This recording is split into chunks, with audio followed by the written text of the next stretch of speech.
आज हम लोग एक नए टॉपिक के साथ फिर इलेक्ट्रिसिटी में बात करेंगे। और इलेक्ट्रिसिटी में बात करने के लिए लास्ट वीडियोस में आप देखा resistors in series, resistors in series combinations की बात थी। सीरीज कॉम्बिनेशंस को हमने देखा कि किस तरह से सीरीज कॉम्बिनेशन में इक्विवेलेंस रेजिस्टर क्या होता है। तो equivalence resistance R is equal to R1 plus R2 plus R3 dash dash infinite number तक के रेजिस्टर्स हम ऐड कर सकते हैं। सेम कंडीशंस में आज हम नया टॉपिक इसी पर resistors in parallel and mixed combination की बात कर रहे हैं, जो इलेक्ट्रिसिटी का बैकबोन होता है। बैकबोन इसलिए होता है क्योंकि इसके द्वारा हम हाउस होल्ड वायरिंग करते हैं, या फिर हमें जहाँ रिक्वायर्ड होती है, कहीं हमें सीरीज की रिक्वायर्ड होती है तो सीरीज के माध्यम से काम करते हैं, कहीं जरूरत होती नहीं पैरेलल कॉम्बिनेशन करना है तो पैरेलल कॉम्बिनेशन करते हैं। फिर उसी का एक लास्ट मॉडल जो दिया गया तो मतलब कहीं कहीं जरूरत होती है कि पैरेलल एंड सीरीज दोनों में कॉम्बिनेशन की रिक्वायर्ड है। ठीक है, तो ऐसी कंडीशंस में हम सामान्य तौर पर दोनों से कंसिस्ट करते हुए हम दोनों का एप्लीकेशंस देने के लिए एक हमने एग्जाम्पल सजेस्ट किया है। उसमें होता क्या है कि बार बार हमें सर्किट डायग्राम चेंज करना पड़ता है। सर्किट डायग्राम इसलिए चेंज करना पड़ता है कि कई स्टेप में रेजिस्टेंस काउंट किए जाते हैं। तो कितने स्टेप में काउंट हो रहे हैं, पहली कंडीशंस क्या होगी, पहली कंडीशंस का रेजिस्टेंस आने के बाद इक्विवेलेंस रेजिस्टेंस, नेक्स्ट कंडीशंस क्या बनेगी। तो उसके लिए हमें फिगर प्रेजेंटेशन दिखाना जरूरी होता है। अगर हम फिगर नहीं प्रेजेंट करते हैं तो जाहिर सी बात है हमारी बात अधूरी रह जाती है। तो आज बात करते हैं किस पर, यहाँ पर resistors in parallel and mixed combination. आपके दिमाग में आ गया होगा, वे सीरीज कॉम्बिनेशन आपने देख लिया। सीरीज कॉम्बिनेशन में इक्विवेलेंस रेजिस्टेंस जो होता है वो R is equal to R1 plus R2 plus R3 dash dash and so on. जितने रेजिस्टर्स आपको ऐड करना है कर सकते हैं, there is no problem. Same conditions में इसके जानने के लिए कि पैरेलल कॉम्बिनेशंस ऑफ रेजिस्टर्स क्या है, तो यहाँ हम पहले फिगर पर आते हैं। फिगर हमारा क्या दिया गया है, मेनली आप ये देख रहे हैं K फॉर की जो स्विच का काम करती है, V वोल्टेज की बात कर रहा है। वोल्टेज का मतलब बैटरी जो सामान्य भाषा में लिखते हैं। यहाँ पर पॉजिटिव और निगेटिव टर्मिनल्स होते हैं। इलेक्ट्रिक करंट जो सप्लाई होता है फ्रॉम पॉजिटिव टू निगेटिव होता है। ये आपके दिमाग में बिल्कुल फिट होनी चाहिए। इतना क्लियर होने के बाद फिर अब हम रेजिस्टेंस की तरफ बढ़ते हैं, जहाँ हम रेजिस्टर्स को कंबाइन किए हैं। तो रेजिस्टर्स को कंबाइन करने के लिए हमने यहाँ एक डायग्राम बनाया जिसमें ये भी दो पॉइंट्स हैं। ए भी दो पॉइंट्स मतलब ए और बी के बीच में हमने ये न्यू कॉम्बिनेशंस किया है। वो न्यू कॉम्बिनेशंस क्या है, R1 रजिस्टर 1 है, R2 register 2, R3 register 3। I1 means electric current first position, I2 second wire में क्या इलेक्ट्रिक करंट जा रहा है, और थर्ड वायर में इलेक्ट्रिक करंट की क्या पोजीशंस है। मतलब कि इसमें हमने क्या किया कि पैरेलल कॉम्बिनेशंस के लिए सीरीज कॉम्बिनेशन से थोड़ा सा अलग वर्क किया। वहां पर वोल्टेज की बात हमने सेपरेट कर दिया था, V1 V2 V3 के रूप में कर दिया था। इक्विवेलेंस वोल्टेज या पोटेंशियल डिफरेंस निकालते थे तो V is equal to V1 plus V2 plus V3 होता था।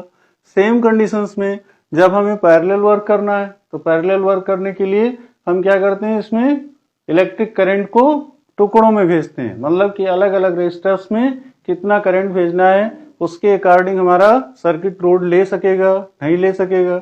जैसे तमाम घरों में वायरिंग की जाती है, कोई कहता नहीं हम टुल्लू पंप चलाएंगे, तो भाई टुल्लू पंप चलाएंगे तो जाहिर सी बात है कि उसके लिए आपको ज्यादा से ज्यादा इलेक्ट्रिक करंट की रिक्वायर होगी। लेकिन हम एक CFL जला रहे हैं, LED जला रहे हैं, तो उसमें तो 9 वोल्ट की करंट पर्याप्त है। तो कहने का मतलब कि हमारा ऑपरेटस क्या है, किस तरह से वो लोड लेगा, उसी के अकॉर्डिंग हमें वहां सर्किट देनी होती है। अगर इस तरह की सर्किट हम नहीं देते हैं तो पूरी सर्किट हमारी डैमेज कर जाती है। उसके लिए फ्यूज वायर वगैरह की रिक्वायर्ड होती है जो मेन सर्किट बोर्ड में ही लगा देते हैं। तो अब उसके तो हम नेक्स्ट वीडियोस में चर्चा करेंगे। आज इस वीडियोस में खाली हम इतना ही बात करेंगे कि पैरेलल कॉम्बिनेशन ऑफ रेजिस्टर्स क्या है और इसको जरूरत पड़ने पर हम मिक्स्ड कैसे करते हैं, मिक्स्ड का इक्विवेलेंस रेजिस्टेंस कैसे फाइंड आउट करते हैं इन अकॉर्डिंग टू कैलकुलेशन। तो यहाँ पर बात करते हैं कि R1 R2 R3 तीन रेजिस्टर्स हैं, किस क्रम में है, पैरेलल में, पैरेलल कंबाइन किया गया है। और इसमें करंट फ्लो जो हो रही है वो किस रेशियो में है, I1 I2 I3 के रूप में। पॉइंट हमारा आइडेंटिफाई क्या करना है, फ्रॉम A टू B। यहाँ पर आप देख रहे हैं एमीटर की पोजीशंस दिखा रहा है। करंट हमारी कहाँ से फ्लो कर रही है एमीटर में, प्लस टू माइनस। लेकिन यहाँ ध्यान रखिएगा, वोल्टेज जो बैटरी लगा है वो प्लस से माइनस की तरफ यहाँ भी इलेक्ट्रिक करंट मूव करेगी। तो कंफ्यूजन नहीं होना चाहिए, जो भी हो कंफर्म नॉलेज हो, क्योंकि आप जानते हैं little knowledge is always dangerous. तो भाई लिटिल नॉलेज हम क्यों लें, कॉन्सेप्ट क्लियर होना चाहिए। क्लियर कॉन्सेप्ट ही आपको एक तरह से पाथ बेरर्स का काम करता है, पथ प्रदर्शक का काम करता है। भाई रास्ता तो बहुत सारा है, लेकिन रास्ते को सिलेक्शन करना है, और सिलेक्शन करने के लिए हमारे पास कॉन्सेप्ट क्लियर होना चाहिए या कॉन्फिडेंस होना चाहिए। तो अब यहाँ पर बात करते हैं कि इन फिगर टोटल करंट का मतलब कि जो इलेक्ट्रिक करंट फ्लो किया जा रहा है इस सर्किट में वो I है। I को किस रूप में हमने कंबाइन किया, I1 plus I2 plus I3। ये मेरा मानना था कि इसमें डिफरेंट लोड लगे हुए हैं, जो घर में हम कनेक्शन कर रहे हैं उसमें डिफरेंट करंट फ्लो करना होगा। भाई हमें एलईडी जलाना, बहुत सारा करंट की रिक्वायरमेंट नहीं होनी चाहिए। तो ऐसी कंडीशंस में उन्हीं के अकॉर्डिंग हम उनका रेजिस्टेंस भी रखते हैं। तो ओम्स लॉ क्या कहता है, यहाँ तो आपने I की वैल्यूज I1, I2, I3 के रूप में कर दिया। अब ओम्स महोदय क्या कहते हैं कि I1 is equal to V upon R1, क्योंकि ये इनका रिलेशंस है, जो रूल्स ओम्स ने दिया कि I is equal to V upon R का रेशियो होता है, जिसमें R आपका रेजिस्टेंस है। तो ऐसी कंडीशंस में I1 is equal to V upon R1, I2 is equal to V upon R2, I3 is equal to V upon R3। Same conditions में if R is equivalent resistance, यदि R क्या है, equivalent resistance हो, तो then I is equal to V upon R। कि अगर हम यहाँ कहते हैं कि I हमारा इक्विवेलेंट है, इक्विवेलेंट प्लेस पर हम क्या वैल्यू पुट करेंगे, तो कांस्टेंट वैल्यू रखेंगे V अपॉन R। और जो इसके टुकड़े किए गए I1 plus I2 plus I3, जैसा सर्किट डायग्राम में हम दिखा रहे हैं कि फर्स्ट रेजिस्टर्स में हमने I1 करंट सप्लाई किया है, सेकेंड रेजिस्टर्स में I2 किया है, थर्ड रेजिस्टर्स में I3 करंट फ्लो किया है। तो सेम कंडीशंस में इनकी वैल्यू अगर हम पुट कर देते हैं, तो यही पहले इक्वेशंस में ही कि I is equal to I1 plus I2 plus I3 की यहाँ वैल्यू पुट कर देते हैं, तो B upon R is equal to overall में न्यूमरेटर B है, इस नाते इसका न्यूमरेटर या अंश B को कॉमन कर लेते हैं। तो शेष क्या बचेगा, 1 upon R1 plus 1 upon R2 plus 1 upon R3। B से B कैंसिल कर देंगे, क्योंकि left and right both side में न्यूमरेटर प्लेस पर है, तो सेम वैल्यूज होने के नाते वो आपस में कैंसिल हो जाएंगी। तो सेम कंडीशंस में अब हमारा रिजल्ट क्या आएगा, जो ओरिएंटेशन ऑफ रेजिस्टेंस है, तो 1 upon R is equal to 1 upon R1 plus 1 upon R2 plus 1 upon R3 आ गया। यही हमारा रेजिस्टेंस जो होगा वो equivalence resistance of parallel combination कहलाता है। कि मतलब अगर ये तीनों रेजिस्टेंस हमारे पैरेलल क्रम में जोड़े गए हैं, जैसा फिगर दिखा रहा है, तो इनका इक्विवेलेंस वैल्यू क्या होगी, जिसे आप कहते हैं कि साम्य अवस्था का प्रतिरोध क्या होगा, इक्विवेलेंस रेजिस्टेंस क्या होगा, तो 1 upon R1 plus 1 upon R2 plus 1 upon R3 होगा। अब इसी पर हम बेस करता हुआ एक एग्जाम्पल्स लेते हैं, और वो एग्जाम्पल्स सामान्य तौर पर यहाँ पर क्या करते हैं, उस एग्जाम्पल्स को हम यहाँ पर ट्रेस करते हैं कि किस तरह से हम मिक्स्ड कॉम्बिनेशन कर रहे हैं। मिक्स्ड कॉम्बिनेशन में मतलब कि resistors in parallel and resistors in series, दोनों को सर्किट डायग्राम में मिक्स कर देते हैं। तो दोनों को सर्किट डायग्राम में मिक्स कर देते हैं तो क्या वर्कआउट होता है, अब देखते हैं। इसका एक पहला फिगर जो दिया गया, फर्स्ट फिगर में आपको देख रहे होंगे, लेफ्ट हैंड फिंगर हमारी कहाँ पर है कि एक बैटरी जुड़ी हुई सर्किट में, यहाँ पर R5 मीन्स रेजिस्टर 5 3 ओम का है। ऐसे ही R4 की वैल्यू देखा जाए, ये भी 3 ओम है, R3 भी 3 ओम है, R2 भी 3 ओम होना चाहिए। तो यहां से कहने का सेंस ये हो गया कि फर्स्ट ऑफ ऑल हम क्या करते हैं, यहां पर राइटिंग करने में मिस्टेक्स हुई, तो पहले हम क्या कर दिए, R1, R2, R3 और उसके बाद R4 की वैल्यू ये दी है और R5। संयोग से सभी के रेजिस्टेंस हमारे क्या है, सेम है। तो सेम रेजिस्टेंस होने पर ये कंडीशंस हम फुलफिल करना चाहेंगे इन फिगर। पहले हमने कहा कि भाई अब रेजिस्टेंस को ऐड करना है, तो रेजिस्टेंस को ऐड करने के लिए हम यहाँ पर करंट फ्लो का डायरेक्शंस देख लेते हैं। पॉजिटिव टर्मिनल से नेगेटिव टर्मिनल की तरफ फ्लो हो रहा है, बात समझ रहे हैं? तो ये करंट फ्लो का डायरेक्शंस संयोग से ध्यान में नहीं आया, छोड़ दिए हैं। तो ये करंट फ्लो की पोजीशंस आप दिखा दीजिए और इस तरह से करंट फ्लो कर रही है। और करंट फ्लो करने की पोजीशंस क्या होती है कि यहाँ पर जितने भी हमारे रेजिस्टेंस जुड़ेंगे उन रेजिस्टेंस की पोजीशंस क्या होगी, इस पर भी विशेष तौर पर ध्यान देना है। बात समझ रहे हैं? जिस तरह से आप वहां एमीटर का टर्मिनल्स जोड़ रहे थे, ऐसे यहाँ पर बैटरी का टर्मिनल्स होता है। तो बैटरी और एमीटर दोनों को हमें ध्यान में रख करके चलना होगा। तो यहाँ से according to figure, first figure की अगर हम बात करें तो यहाँ पर equivalence resistance R dash is equal to क्या होगा, R2 प्लस R3। R2 की वैल्यू 3 ओम है और R3 की वैल्यू 3 ओम है, तो दोनों आपस में जुड़ जाएंगे तो क्या हो जाएगा, सीरीज कॉम्बिनेशन है, 6 ओम हो जाएगा। अगेन R डबल डैश की बात अब करें, R डबल डैश के लिए हम सेकंड फिगर पर आ जाते हैं। लेफ्ट हैंड फिंगर हमारी सेकंड फिगर को सजेस्ट कर रही है। ये सर्किट डायग्राम थोड़ा सा चेंज हो गया क्योंकि पहले हमने R2 और R3 को सीरीज कॉम्बिनेशंस में ऐड कर लिया। सेम सिचुएशन में अब हम क्या करते हैं, सर्किट तो आपको पहले से मालूम है, केवल यहाँ पर R2 R3 की जगह R डैश हो गया। R dash is the first equivalence resistance. तो फर्स्ट इक्विवेलेंस रेजिस्टेंस आपका R dash is equal to 6 ohm हो गया।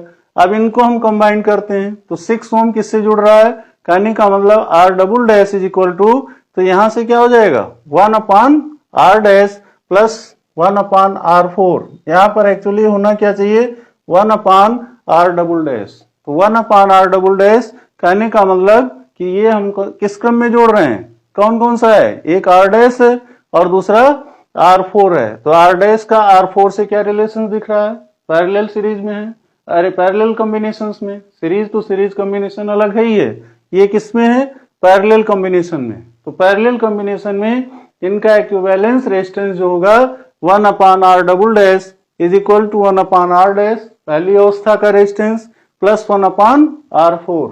अब इन दोनों को ऐड करेंगे तो 1 upon 6 plus 1 upon 3 like as a fraction add कर लेंगे, 6 एलसीएम हो जाएगा, उसके अकॉर्डिंग न्यूमरेटर चेंज होगा।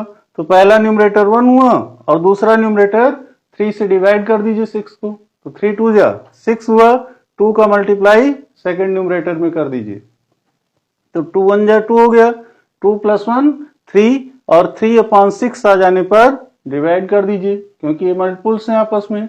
3 की टेबल आप जानते ही हो, 3 1 जा 3, 3 2 जा 6, तो ये 1/2 ओम प्रेजेंट कर रहा है, क्या 1 अपान R डबल डैश की वैल्यू। तो ऐसी कंडीशंस में R double dash is equal to क्या हो जाएगा 2 ओम हो जाएगा क्योंकि 1 upon R double dash is equal to 1/2 ohm है, तो R double dash is equal to 2 ohm आ गया। अब दूसरी अवस्था में भी आपने कंपेरिजन किया, पहली अवस्था में क्या किए R2 और R3 को सीरीज दिखा दिया तो सीरीज कॉम्बिनेशन हो गया।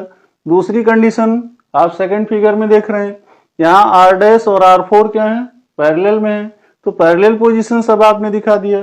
पैरेलल पोजीशंस के बाद जो सेकंड इक्विवेलेंस रेजिस्टेंस आया उसको हम कहां जोड़ रहे हैं, R double dash is equal to 2 ओम।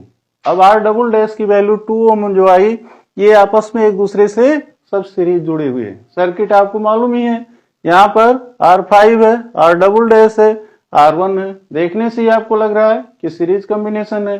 तो सीरीज कॉम्बिनेशन होने पर क्या करेंगे कि 10 वी गेट इक्विवेलेंट रेजिस्टेंस।